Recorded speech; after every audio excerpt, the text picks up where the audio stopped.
এটা হচ্ছে দুলারহাটের সাপ্তাহিক হাটের একটা দিন। আর এটা হচ্ছে দেশি ফলের হাট। হ্যাঁ, এখানে হচ্ছে দেশি ফলগুলো পাওয়া যায়, যেমন কাঁঠাল, এই যে আম, পেঁপে, কলা, জামরুল, লিচু পাওয়া যায়। তো লিচুগুলো হচ্ছে দেশি লিচু, টক হয়। আমি সেদিন নিয়েছিলাম, খেয়ে দেখলাম টক। কাঁঠাল, কাঁঠাল এবার খাওয়া হয় নাই। আর হচ্ছে কাঁঠাল এমনি খুব একটা পছন্দ করি না। দেন এইখানে হচ্ছে লাল জামরুলগুলো, আর হচ্ছে হ্যাঁ, এই লিচুগুলো বিক্রি হচ্ছে। আর এই যে কলা, কলা হচ্ছে, কাঁঠাল অনেক পড়ছে এখানে।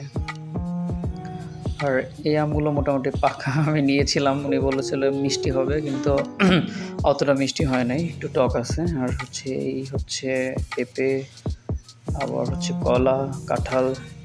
আর এর পাশে হচ্ছে বেগুনের চারা। এগুলো হচ্ছে বেগুনের চারা।